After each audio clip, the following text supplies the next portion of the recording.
again, I'm just going back of like what all things that we do in this particular places.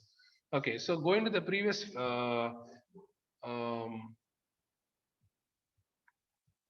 okay, going back to the waterfall model again.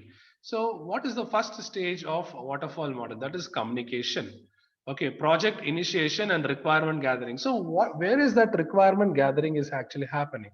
And what is this project initiation is? So when I'm saying project initiation, that means that you're going to initiate the project with the help of the customer, collecting all the requirements, whatever the customer is looking out for. Okay, very important. So if you don't collect the requirements from the customer, that you will not understand what has to be done, or what kind of a project that you have to do, whether it is going to be an application project or whether it is going to be a web-based project. So all these things is, you will be in the confusion state. So communication. So to whom are you going to communicate it? The first stage with the customers. Okay, with the customers or the end users or the clients. Okay, so you collect all the informations from the from the end user. Okay, so once you finished communicating it, you initiate the phase and with whatever based on the communication, whatever you had, you make a note of all this. You make a checklist and you collect all the requirements necessary for the in order to start the project. Like for example, so when we say I was just speaking about the laptop example. So if in order to build the laptop or assemble the laptop, what all things that you need motherboard, you need monitor, I mean sorry, you need a panel. Okay, then you need internal hard disk, sometimes external hard disk, flash drive, processor, then RAM. Okay, operating system to be installed in the hard disk so that it works, Windows operating system. So there are so many things that is involved when you're trying to build the laptop. Similarly, it goes to the software also.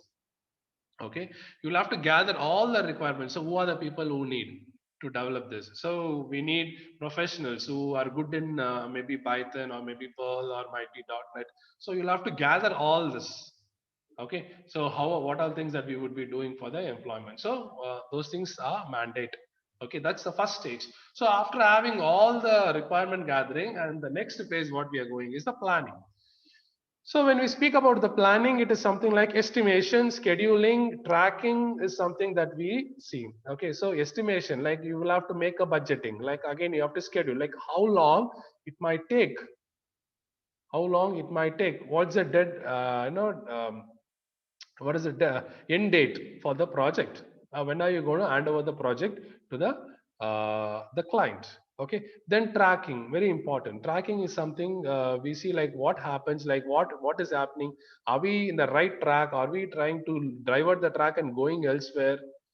Okay, so all these things have been done in the planning.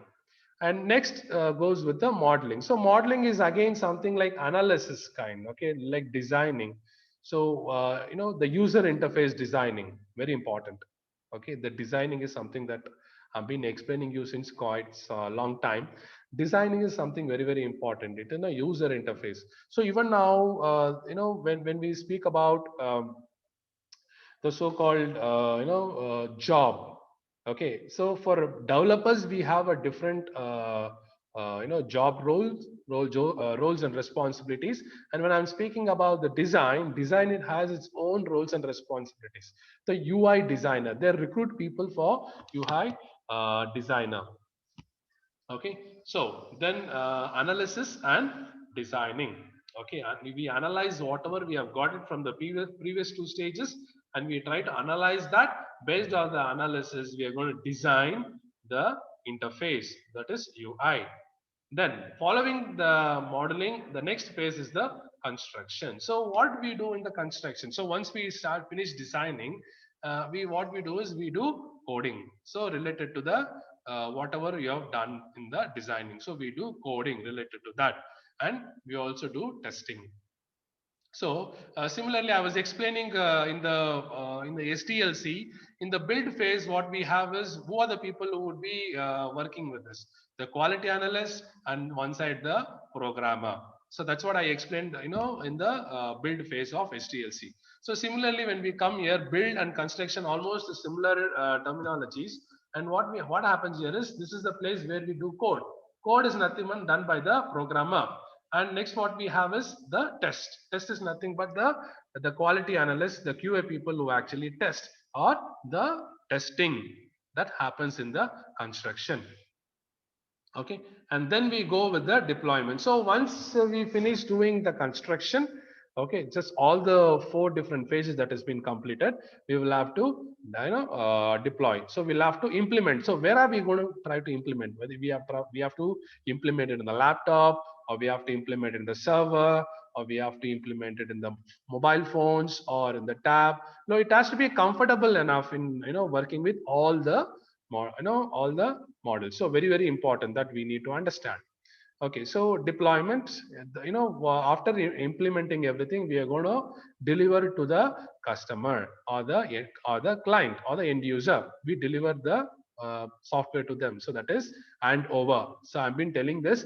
Handover is one of the typical word that they use it in the companies in while handing over the project to the client. Okay, so deliver. So support. So what do you mean by a support here? Support is something like understanding about how after handing over the software to the clients, now how it is going to how are you people going to support that? Very important.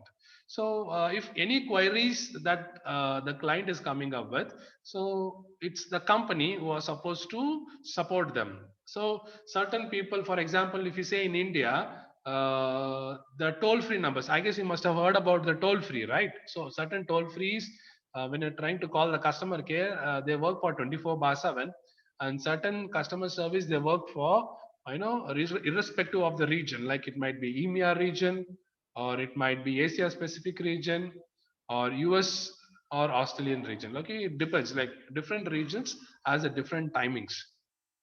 Okay, so the client also will call accordingly in order to get the support from the company. So based on whatever query that or issues that the client will be facing, the so-called so companies will be helping and assisting in the support.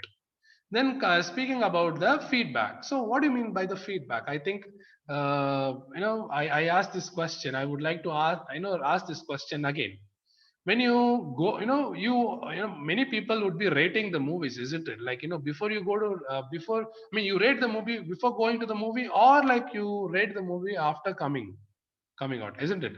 So you come out of the movie, like after seeing the movie only, many people rate, okay, this is like 3 star or 4 star, or 5 star, like how good the movie is.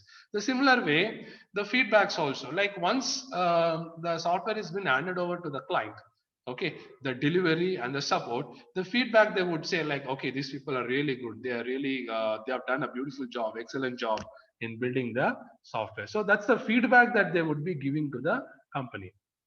So that's how we understand. Okay, so looking at the company, what all things that they would do is when they stick on to this particular model, that is waterfall model. The first stage goes with the communication, the second stage the planning, the third stage the modeling, and the fourth stage is the construction, and the fifth stage is the deployment. And we do have a next stage also, that's the documentation stage. Documentation stage is again with, as I told you, whatever that the work that has been involved in the project. So this particular work will be